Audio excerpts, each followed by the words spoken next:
Nooch to the motherfucking nooch, everybody, and welcome to another edition of Dan and Frankie Go to Hollywood, where we are doing our Askewniverse series covering the films of Kevin Smith that essentially involve Jay and Silent Bob. I am Dan. And I'm Frankie. That was weird. Normally, my name is Dan. I don't know why I said I am Dan, but I am. Mhm. And today we are talking about Dogma, which came out in 1999. So yeah, sort of the tail end of the greatest decade that Mhm. ever was. Yeah, it was a sad farewell, but anyway. Um, Lots of good and movies that year. Oh, there was that decade. Well, yeah, but Um, yeah, I know what you mean. But before we get right into this movie, you were thinking we should maybe discuss a little bit about Mr. Alan Rickman, who of course played Metatron in this film, which hmm. is still, I just think, the strangest name for a character. It sounds more like a Transformer or something. I don't know. I just never got on board with that name, but it is what it is. So yeah, over to you. I mean, Metatron is, you know, um, an angel, so that's why he Hmm. has that name. Yeah, look, Um, I get it, but the whole Tron thing just, makes it sound like it oh, should be something out of yeah. a sci-fi film or so. And I know that that You is know actually why? like an Yeah. actual historic name and everything. I know that they didn't Mm. just make it for the film, but it doesn't mean I agree with it. But anyway, yeah. Yeah, so it's just a fun thing we've been doing recently Mm. of just picking a person from the film to talk about them Hmm. because they're so awesome. And of course, Alan Rickman was so awesome. And Oh my goodness. I also Great really actor. love that he like asked to be in the film and Mm. um very great that he did because I watched a thing with Kevin Smith recently and he said he never would have even thought to approach Alan Rickman to be in one of Mm. his movies because, you know, why would you? Someone like that. And so I love that he is the kind of guy that was just like, hey, I would like to be in a Kevin Smith movie. Yeah, yeah, yeah. Which is yeah, all sorts of crazy being that like I mean prior to this one, you had Clerks, Mallrats, Chasing Amy, like yeah, kind of a eclectic range of films really going from sort of black and white, super indie, low budget filmmaking to a $5 million big sort of glossy film that was a little bit immature. And then Chasing Amy, of course, was going back to a more serious type of film. Like, yeah, Kevin Smith's career was like really all over the place at that point, wasn't it? In a good Mm. way. Like, I mean, I respect the fact that he wasn't just doing the same film over and over again. And of course, this one was, yeah, fitting that pattern. But yeah, but yeah, you wanted to talk about some of your favorite Alan Rickman characters, right? Well, no, I just, our thing is to pick favorite movies, but then, sometimes a Mm. person's in a franchise and you think, oh, how do I pick just the one movie?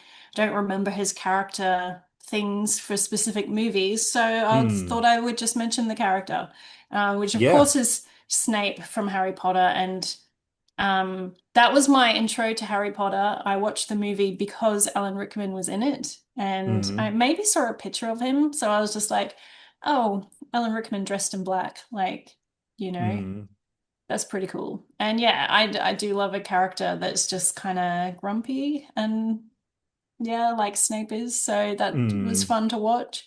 Hmm. Um, but I also really like him in Galaxy Quest, of course. I mean, Yes. it's another Yes.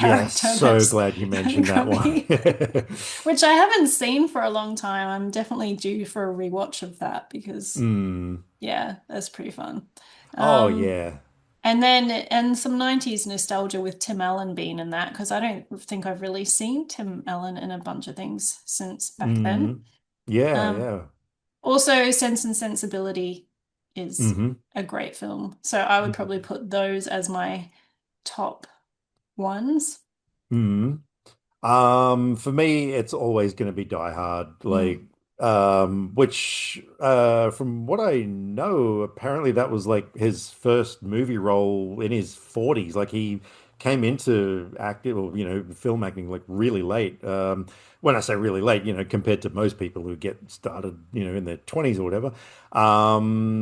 But yeah, oh my God, his portrayal of Hans Gruber in that film is so iconic. He is just one of the Mm. greatest villains of all time in that film. Um, I also absolutely love his portrayal as the Sheriff of Nottingham in Mm. Robin Hood, Prince of Yeah, I Thieves. just realized that I didn't mention that one because it Some was off the of page. the lines that he had in that film about cutting his heart out with a spoon because it'll hurt more, stuff like that, was just so goddamn good. And I'm gonna also mention his role as Harry in Love Actually because, you know, he wasn't really the best character, like, in Mm. terms of what he did to his Yeah. wife and all that sort of stuff. But I thought that was so brilliantly written because you really felt something for Emma Thompson's character, and Yeah. Well, I didn't mention that as a film for him specifically, but I do really like that hmm. film in general.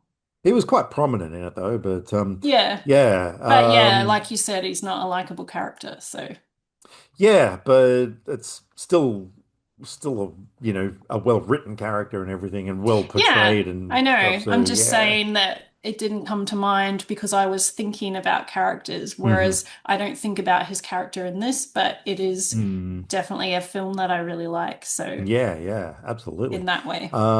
So yeah, no, it was such a shame that he passed away because oh man, like that guy he's just so charismatic on screen, isn't he? Mhm. Like, and I love his portrayal of Metatron in this because just the way that he talks, Mm. it's like he's perpetually drunk.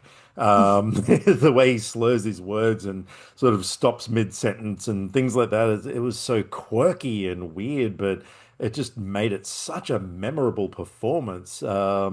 So yeah, no, he's absolutely a high point in this film. But speaking of this film, how about we get stuck into it? Mm. Alrighty. So yes, the tagline for this film, which I have always, Mm. always loved, "Get touched by an angel." I used to watch Yeah. Touched by an Angel. Oh, okay. I love the Mm. dual meaning of this. Though, like, Yeah. yeah, so cool. An abortion clinic worker with a special heritage is called upon to save the existence of humanity from being negated by two renegade angels trying to exploit a loophole and re-enter heaven. Um, the cast in this movie is massive.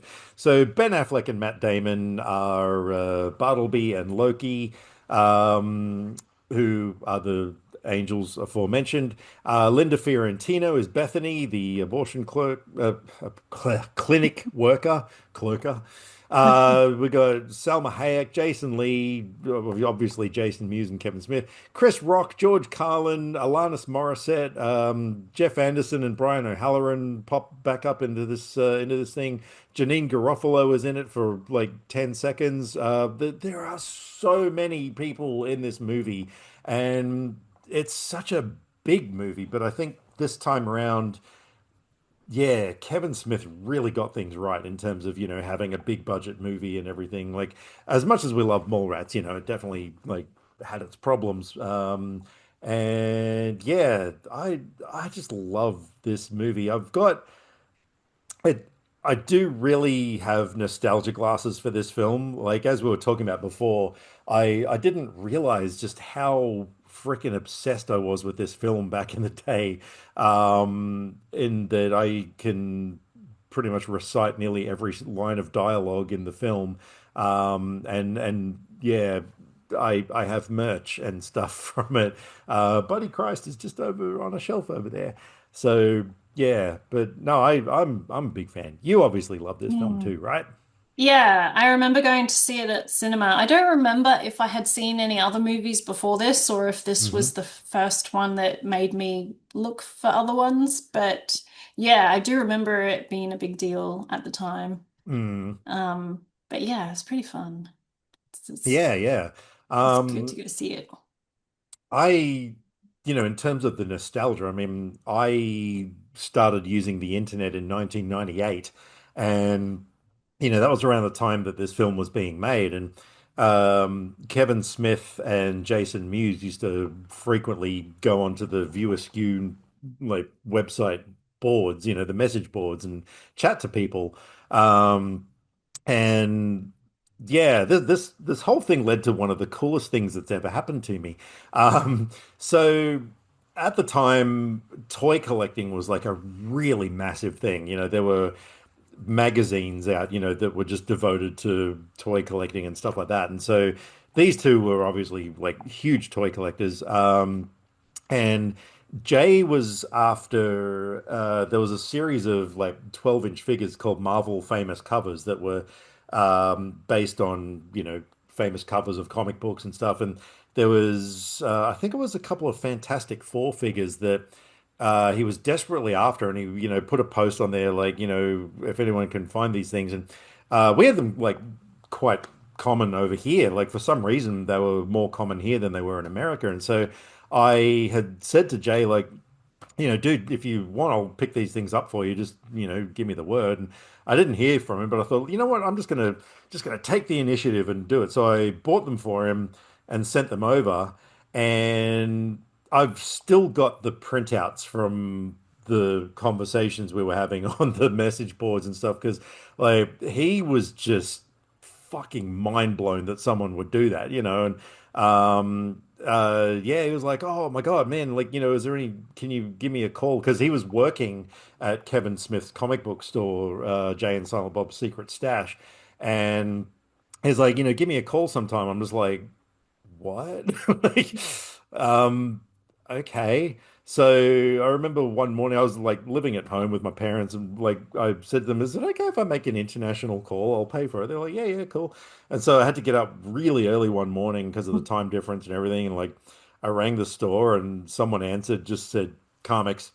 And I was like, is Jay there? It's Dan from Australia. He's like, hang on a sec. So, and then yeah, Jay gets on the phone, and I'm just like, what the fuck? I'm like, I'm talking to Jason Mewes. And so we just started up this chat, and he was so nice. He was just the nicest guy. He was so appreciative of the fact that I did that for him and everything. And he was like telling me that anytime I'm over there, like to come and stay at his house and stuff. And I just remember like it was just we didn't really talk about the movies and stuff like that. I think they'd either just finished or were just about to finish filming Dogma at that point. But we were just like talking about random shit, like comic books and stuff. And I remember like he stepped outside to talk to me, and at one point we just heard all these sirens going past, and he told me that just down the street a wall had collapsed or something, in a venue, and there were all these emergency people going to it and everything. I'm just getting this image of him like standing outside talking to me and shit. And I'm just like, man, this is so fucking cool. Um, but then, yeah, I tried to keep in touch with him a little bit here and there over the years, but unfortunately, that was also around the time that his heroin addiction just got really out of control, and yeah, we didn't really sort of just, stay in touch. But there was many, many, many years later. He and Kevin Smith did a tour of Australia because they often did sort of like spoken word stand-up tours or whatever and stuff like that. And I went to one, and I got a note passed backstage to ask if he remembered me or whatever. And I didn't hear back from that one, but then later on, I did manage to get online and actually like message him at some point. I was like, "Oh, is there any chance? Like, do you remember like we had the conversation?" Yeah, he actually did remember, which was cool. But yeah, so yes, I have nostalgia for this film. So yeah, like to me, like it just sort of like yeah reminds me of that whole thing that happened and everything. So yeah, I love it a lot. What do you Cool. got? You got any cool associations with the film? No, Fair enough. Yeah, so in terms of like, yeah, there's the story of the film. So we start off with a very weird scene where you've got this old guy standing by on like sort of by a beach side or whatever, and these three kids on rollerblades with hockey sticks just beat the absolute crap out of him, and it's sort of like, okay, that's a bit weird. I love so much that it ties in later on. Like that was really, really cool writing. Um, and then we meet local bee, Loki and Bartleby, but yeah, combine them and it's local bee. At an airport where, so yeah, Loki, played by Matt Damon, is like just messing with a nun, like basically, explaining to her like, life's short, just, live a little, like, there is no afterlife or whatever. And did you notice in that scene later on when they're on the travelator, like in the background, what the nun is doing? No.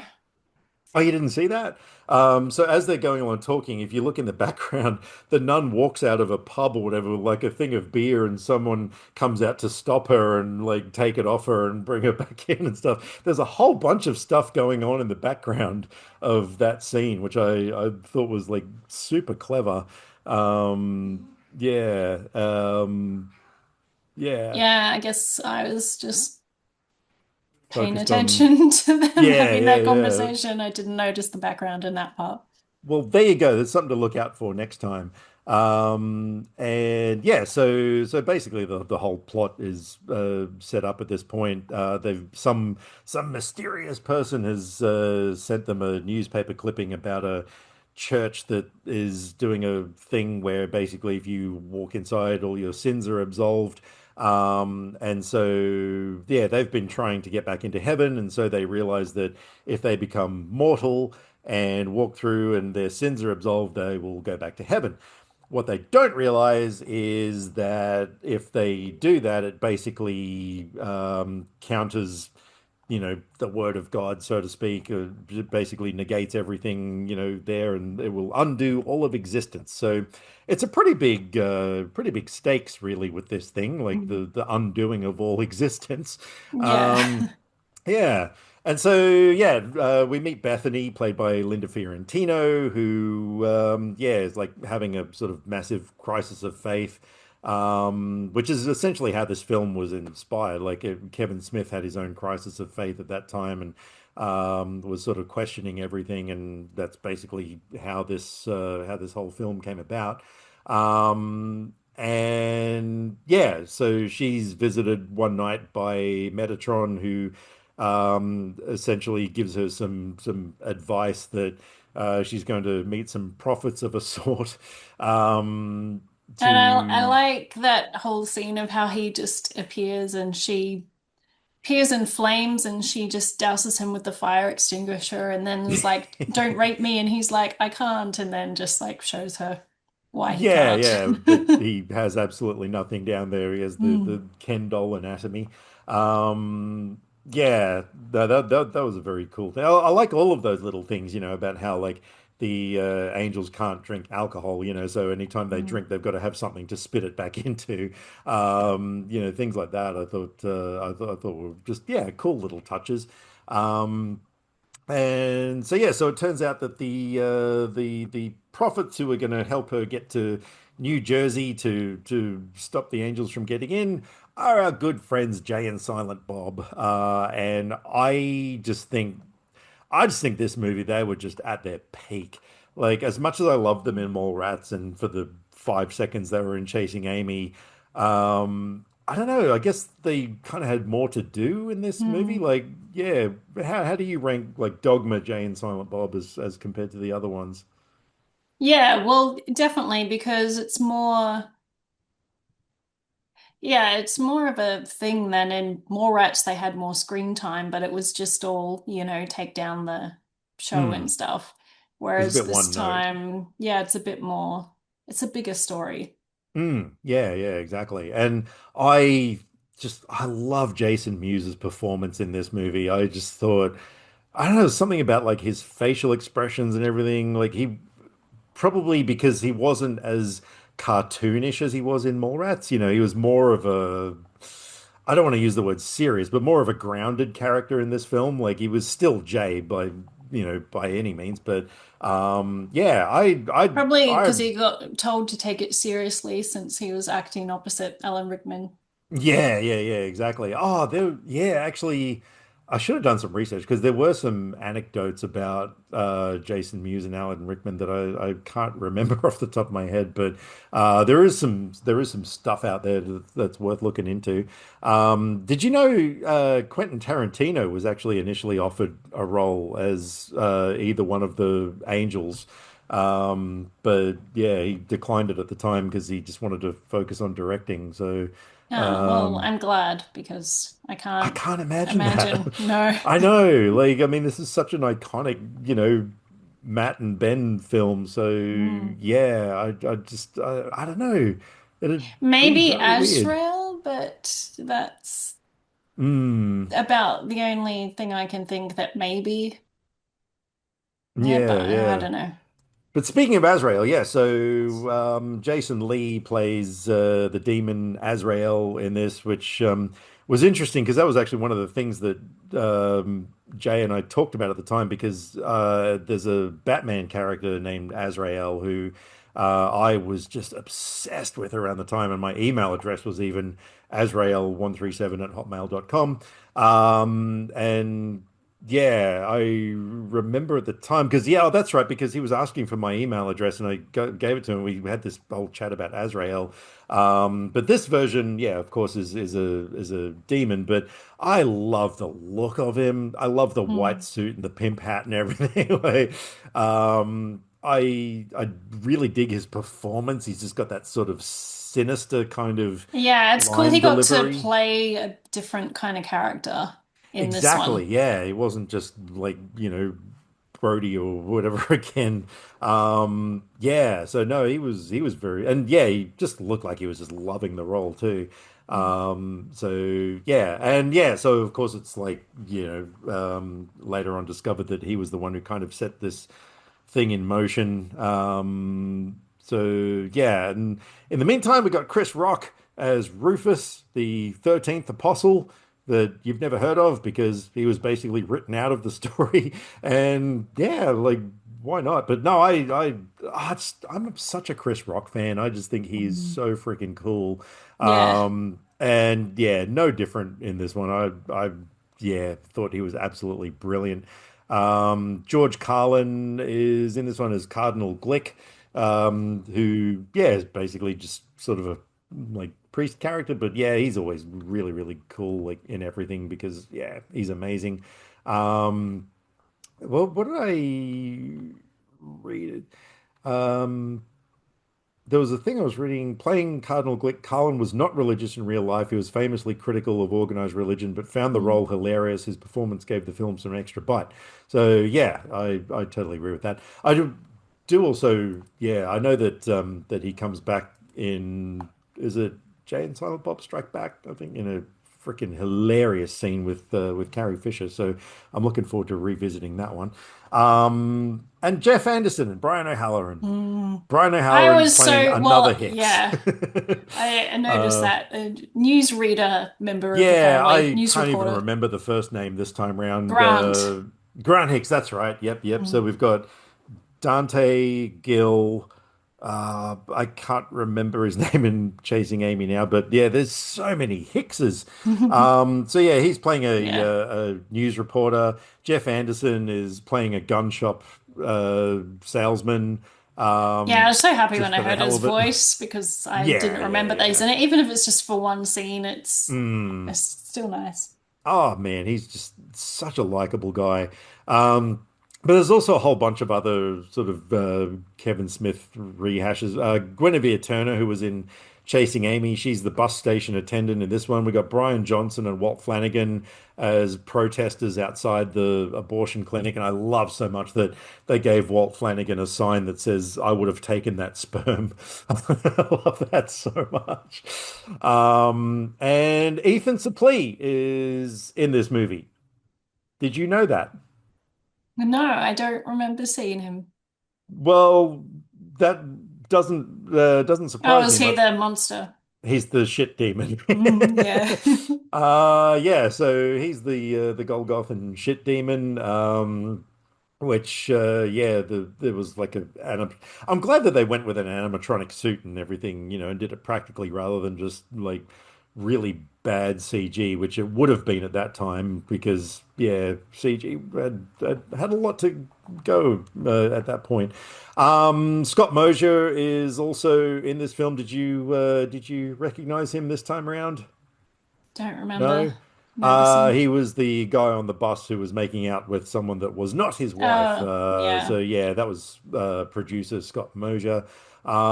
Yeah, so many people in this movie, like I said. Um, we've also got the introduction of Mubi, the fictional burger chain that is not at all in any way whatsoever parodying McDonald's. Wink, wink. But yeah, this is where it all starts, and of course, by the time we get to like Clerks 2 and everything, like yeah, Mubi is a huge thing.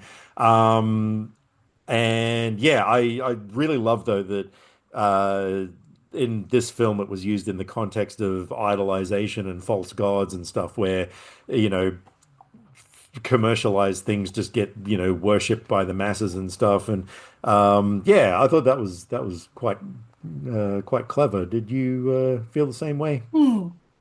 Mm. Yeah. And yeah, of course, it culminates in that great scene in the boardroom. I just love this scene so much. So Loki is basically because he's the angel of death in this. Like he needs to do some smiting, and so after purchasing a gun from Randall, yeah, they go to the movie headquarters where they yeah are in this boardroom, and I love the scene. So Bartleby goes around and basically explains to everyone what shit human beings they are. And I mean, these people are responsible for some of the worst stuff imaginable. Until it gets to one lady whose name I can't remember, and he's like, but not you. You're free of sin. You're a good person and stuff. And so then, yeah, I love how like they leave. Everyone thinks like, okay, like we're good. And then Loki comes back in with his gun and is like, no, and just lays to waste everybody except for her. But then you get that moment where he's like, but you didn't say God bless you when I sneezed. And you're just saying, oh no. But then, yeah, of course, Bartleby is just like, no, come on, leave her be. And yeah, I love that moment. I thought the performances all around in this were so good, weren't they? Do you know, I didn't even notice the sneeze thing. Like when he Ah, okay. sneezes and then he kind of looks at everybody before he Yeah, continues yeah, with what yeah. he's saying. And I, Mm, I didn't get why he was looking at mm. everybody until later. Yeah, yeah. Well, that was another great case of, setting up and paying off. Because Yeah, it I was actually thought at first, I was like, oh, is he like, did he not mean to do that? And it kind of like messed up his speech right, that he right, sneezed in right. the middle of it. Yeah, But yeah, yeah. hmm yeah. Oh man, there's just so much that happens in this. It is a really big movie, and like, yeah, in terms of a lot of wheels in motion at any given time. So, we find out later on that Bethany is actually a very, very long, way off, but a descendant of Jesus who is black, apparently. And that's, yeah, basically why she's been chosen for this mission and everything.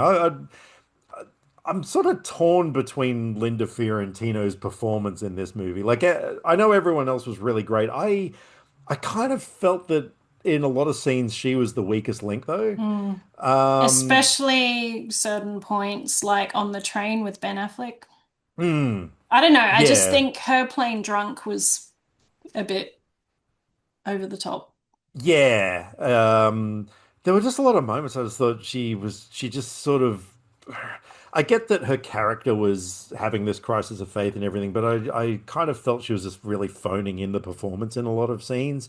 Um, yeah. But there But were some moments that she was really good, like especially when she finds out that she's a descendant of Jesus, and she's got all this responsibility, and she just goes into the lake and screams, and like, oh yeah, I was like, oh okay, like this is a lot more believable. hmm, Yeah. I thought Ben Affleck was really great. I Mm. did quite love that when he turns and Mm-hmm. decides, you know what, like basically fuck everyone, we're doing this, I Mm. don't care. He gets that look on his face that's that really kind of smug asshole look that he does so Mm-hmm. well that makes me think Yes. of like Dazed and Confused. And, Yeah. and I'm just like, oh, there's that. And it's just really funny that that expression came out when he's doing that kind of character. But I also Mm. thought he was really great in the train scene when he realizes who Bethany is. Oh, totally. And Yeah. just the way his face changes was so good. But yeah, I really Yeah. love this movie's made me want to just go watch all the like Ben Affleck and Matt Damon movies because Right, I just right. thought they were so good in this that I'm Mm. just like, yeah. And I mean, I will watch Good Will Hunting because I still haven't seen that yet. And I need to watch that before the next movie. But yeah, I just want Yeah. to like look through their filmographies and just find stuff and Mm. watch it because I enjoyed them so much in Yeah, this. no, absolutely. But I really love that scene where things turn, like, because yeah, Loki's been sort of the confident, borderline arrogant sort of character throughout, and Bartleby's been more of a voice of reason. Whereas yeah, when things suddenly shift, and yeah, that was really cool, like, and then yeah, like Bartleby sort of becomes like this, absolute murderous avenging angel sort of thing, and Matt Damon's character is sort of like, whoa, hey, you might want to turn it down a notch, to quote another Yeah. one of our Or favorite movies. it sounds like someone needs a nap. Yeah, I love that line. That was so good. And even though, like, then the reaction, like, no, no, no, like for the first time I'm wide awake, I was like, oh, that ties Mm. in so nicely with that line. We forgot to mention as well, Dwight Ewell is back in this movie, who was, of course, Hooper X in Chasing Amy. He's the gang leader in the strip club, so it was only a minor role, but, I thought he looked yeah, familiar. I didn't place it. yeah, yeah, it was cool seeing him in it again. I just overall like And a mm, big thing we haven't talked about yeah, yet is how amazing Selma Hayek is in this. I yeah was Mm. actually sort of leaning into that because I was just thinking about the strip club scene and um yeah, like just I there's so many things in this movie that are weird, but in a good way. And that's one of the things that always sticks with me about this movie is the sort of weirdness of it. But yeah, Selma Hayek. So she plays Serendipity, which a lot of people keep referring to her as the Muse, and it always kind of strikes me as like, it's like that's Jay's surname, Muse, and so every time Mm. they say, Muse, I'm sort of like, it's a Muse anyway. That's just how my brain works. But no, she was really cool. I Mm. really dug her performance in this. I like that. Mm. Yeah, she sort of starts off as like you sort of think that she's just like a ditzy stripper, on stage or whatever. And but no, she was a really cool character. Um, Except for the dissing Home Alone. Like, what was that? Why the hate for Home Alone? Yeah, yeah, yeah. I know. I don't know where that came from, but yeah, because of course she mentions how she's responsible for the highest grossing movies of all time because she Yeah, basically nine out of plants 10. ideas. Yeah, Mm. yeah, yeah. Plants ideas in people and stuff, but she had nothing to do with that pile of shit. So, But yeah, I yeah. just thought she was really cool in this with that like the high ponytail Mm, and her perfect face and then just the way that she's acting in that character. And I loved that mm. oh no, there's just something in my eye. Like just the way she says certain lines. The line Just delivery, really yeah, cool. Yeah. completely agree. Yep, yep, yep. Yeah, no, she was awesome. But that's also like, I mean, the characters in this movie are so cool, aren't they? Like Mm, the way that Kevin Smith has taken all of these sort of religious motifs and things, and done his like put his own brand on them in a way and done his own thing and stuff. I just thought it, and it added to that weirdness that I was talking about. I think like it. yeah, maybe weirdness isn't the right word, but for lack of a better word, I'm sticking with it. But it's got a just this unique vision, I guess, is more of a better way of looking at it. But yeah, so we meet Serendipity, and then yes, we meet the Golgothan shit demon because apparently when people get crucified, they loosen their bowels and all that shit goes somewhere, and it turns into a big yucky monster. That whole scene, like it was fun. It was kind of silly, but it was fun. Um, and I do love the way that Silent Bob, like they're all cowering behind a bar, like wondering how the hell they're going to beat this thing, and Silent Bob's just like, just his performance was really cool. Like Mm, Kevin Smith's performance, like the way he sort of dawns on him, and he gets up and is just standing there, like, well, I'm not afraid of you. And then as it gets closer, he just pulls out a air freshener can and like sprays it, and it's gone. And then I love how Jay's leaning over, like looking at the thing, and someone says to Silent Bob, like, "Why would you carry that around?" And Jay just lets out this massive fart, and is like, mm, "That's why." um, so yeah, no, that was a fun scene. Um, but yeah, so throughout the film up until now, like we're God is referred to, and I really dug how some people refer to God as a he, some people refer to God as a she. Like you kind of never sure which way it's going, that sort of thing. And then I like it turns out that the old homeless guy at the start of the film, it's revealed, was actually God because he comes down every now and then, like every, what was it, once a month or something to play skee ball. And the Stygian triplets, who are really awesome. Actually, let's talk about them for a sec. The three kids on rollerblades. Like, how mm. freaking cool are they? Yeah. Particularly that one kid who always reminds me of another actor, and I can't place who it is, but he's just got this look, and I was like, is that a younger version of someone I'm thinking of? But it wasn't. But even the sound design, the way that every Mm, time they go past the camera, there's like the noise of flies, mm, is such a cool little addition to all that. But yeah, those three were just amazing. Like they had absolutely no lines in the film or whatever, but they didn't need to. Like they just gave so much with those performances. But yeah, so it turns out that the old guy, yeah, is actually God, who's they basically just sort of took him out to the point where he was comatose lying in a hospital bed, so he couldn't actually do anything as such. Which is, yeah, quite clever. And so they realized that in order to free God, they've got to go and like turn off the life support and stuff. Yeah, but by this point, so Bartleby and Loki, yeah, they've sort of switched roles. They've made it to the church. Bartleby's just laying to waste a whole bunch of people. And just as he's about to walk in through the doors, because of course, like he gets his wings shot off by an Uzi, God appears.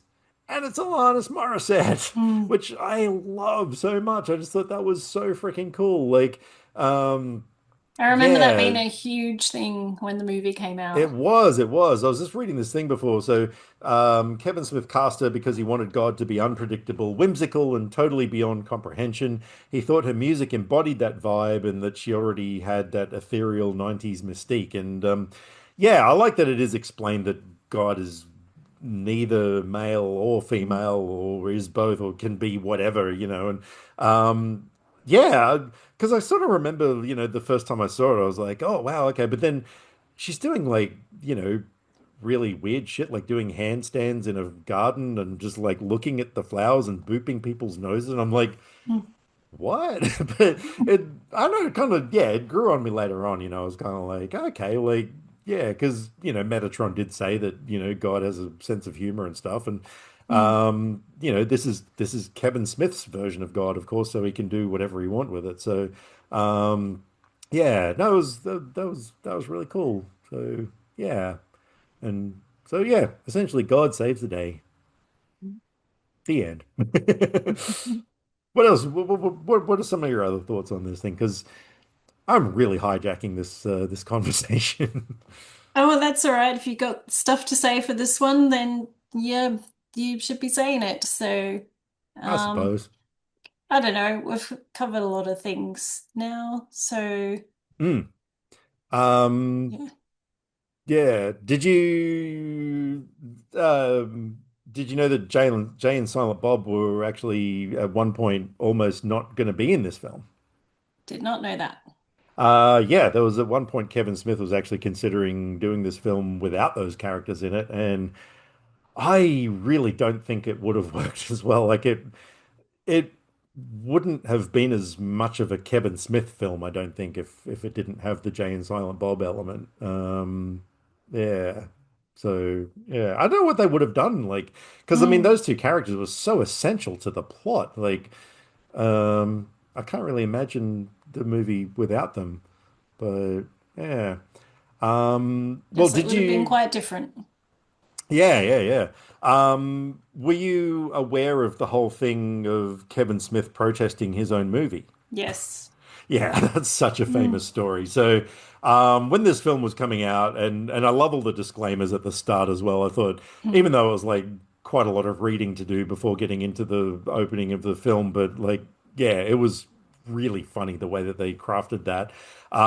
But yeah, this film caused a huge uproar amongst all the hardcore Catholic American And brigade. once again, it's people protesting before the movie even came out. Oh yeah, yeah, yeah, Mm. absolutely. But there was a very famous thing, and you can go onto YouTube and find it, where Kevin Smith went along to one of the protests, and they actually interviewed him on this newscast, and I can't remember exactly what he said, but yeah, he was like, basically just like talking shit about his own movie and everything, and it's just like, man.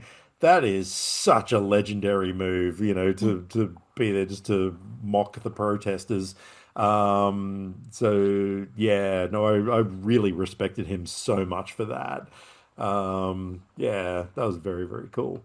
Um, Yeah, and it's yeah. pretty cool that this movie is not that. Like, it's not bashing religion, it's bashing Hmm. like organized religion, but not like spirituality itself. Yeah, yeah, absolutely. I mean, I don't think the movie's going to really change anyone's opinions or whatever. Like, I Nah. mean, as a hardcore atheist, I thought it was a really entertaining film. I thought the characters were really, really cool and everything, but it's not going to sort of make me sit there and go, I wonder if there really is a God and if he or she looks like Alanis Morissette. Yeah, Well, it's I a just meant more like, cool movie. that it's not going to offend religious people unless they're Yeah. like one of those fringe, weird types that go protest things like that and stuff. Oh yeah, yeah, But absolutely. yeah. So I think Hmm. it's yeah, super fun. I feel like this Yeah. it's weird to have I mean, I know that they were like famous already, but it's just kind of weird Hmm. to me still for Matt Damon and Ben Affleck in Hmm. this. I don't know, it's just like a weird kind of back in the old days before now they're such like Hollywood superstars types. Hmm. It's just weird to just have this little Kevin Smith movie. Well, not little, but Yeah, yeah. this Yeah. Kevin Smith movie from back in the 90s where, because I feel Hmm. like once you get to a certain level in Hollywood, a lot of people are less likely to want to do a film like that, or if they, Hmm. or talk about a film in their past, like the Yeah. famous thing of, people being in horror movies that they kind of Hmm. disown once they get famous. Hmm. So, yeah, I think it it's kind of comes down cool. though to that conversation that we've had in the past about 90s cinema, and how much things have changed over the decades, where back then it was more about, having a good time and like reading a Mm. script like that and thinking to myself, like, this looks like a fun movie, Well, we'll do it. also, I think from what I've seen of interviews with Ben and Matt, and also Casey Affleck, because there was a cool thing of him and Matt Damon doing an interview, like they Mm, all seem pretty, and the fact that they've been friends for so long, like mm, before they got into making movies and stuff, mm, they just still seem really like down to earth guys, even though mm. they're in Hollywood now. So I Yeah, think yeah. that's part of their appeal as well. Mm. And the fact Yeah, that no, I they completely just agree. kept turning up in more movies and like our next movie. Mm. Yeah, It's yeah. just it's just fun. I love people that are happy to just play roles like that and make fun of Mm. stuff and do whatever and just like have a good time and aren't really precious about Completely agree. But stuff. like I said, yeah, I think that was more prominent back in that decade, in that era. And I do have to correct myself. Ethan Suplee was only the voice of the ship demon. He didn't actually Mm. physically play him. So yeah, for all of those people out there who are like, "Oh my God, I'm going to leave a comment about how you're wrong." Ha ha, I beat you to it. So there you go. Yeah. Well, I have exhausted everything that I wanted to say about this film, which was a considerable amount. Did you have anything you wanted to add before we go? I Or will just say it's been a long time since I've watched this, and hmm I had so much fun revisiting it. And most of the characters are really cool and fun to hang out with. So this still remains my favorite Kevin Smith movie. Ooh, yeah. Oh man, this is really tough for me because obviously, as I said in the Clerks episode, like that movie just changed my life literally. Mm. So I owe a lot to that movie. Yeah, but I don't know. Yeah, Mm. I think Chasing Amy I probably preferred more than Dogma, but Wow. not by much. But they're two such different movies, though, Mm. like, um, yeah, one's this very sort of intimate, personal relationship drama comedy, whereas, this one was like this huge, big religious themed adventure sort of a film. So, yeah, it's kind of hard to really, yeah, but I don't know. Whereas I I'm think looking, there's a vast difference between them. yeah, Yeah. I thought Dogma is way better than Chasing Amy. yeah, yeah. No, that's fair enough. Yeah, I don't know. I guess But I had I, issues with Chasing Amy, so I mean, it's yeah, not hard for Dogma to have done better mm, than that. yeah. But no, I'm really happy to have rewatched it though. And yeah, Yeah, and so here in Australia, Umbrella is putting out the I was 4K. just gonna say you I should don't talk know about that. when that's happening. I meant to go research if they had announced a date because I missed the announcement and I just saw a thing the other day, but it didn't have a date on it. So I don't know how long we have to wait for that. Hopefully not Hmm. long. And then hopefully, like with The Fall earlier in the year, they get the digital rights as well because, yeah, it's not streaming or available for rental. Hmm. So, yeah, I'm glad I still had my old DVD. Yeah, And it looks pretty I, good. Like it wasn't like hmm, some DVDs that looked terrible. This one, hmm. it looked decent, so it was fine. But yeah, I will like to have an upgrade from DVD because I like Yeah, this yeah. movie so much. Well, yeah, I got the super duper 2 disc version from America that like came in like a huge box before before they realized you could practically fit 10 discs into a standard DVD case. Yeah, because back then like Kevin Smith used to just absolutely pack his releases with extra features. Like he was such a special features fan. And so I had that. I hope they're going to release just a standard Blu-ray because I don't have a 4K Oh, they setup. will. It's usually Yeah. always both. So I Yeah, yeah, assume well, I they will definitely hope be. so because yeah, yeah, absolutely want to upgrade my version of it because yeah, what was it that film's just been like in some kind of like legal battle hell or something over the years, which is why they couldn't do much with it or something like that. Yeah, I don't know. I can't remember. Oh, was that the one he had to try and buy back from Yes, yes, it was. um uh was that Weinstein's? Is it Yes, their thing? Yeah. yes, yes, yes, yes. So yeah, there you go. Hmm. I am definitely looking forward to revisiting Jay and Silent Bob Strike Back next because yeah, I I See, can't. that's another one I haven't seen for years, and I remember Me really neither. liking it because obviously Jay and Silent Bob, but I don't Hmm. really. Oh, wait, is that the one with James Van Der Beek Yes, as yes, one it of is. the. Yeah, I think because it relates to movie stuff, it's like extra Hmm. fun. So I remember James Yeah. Van Der Beek, I remember Matt and Ben again, and I Hmm. don't remember a lot of what the main plot is. Oh, I. Oh, is that This when is a. they're making the movie about the are they trying to stop the movie being made about them or something? Is Yeah, that the that's yeah. essentially the plot. Yeah.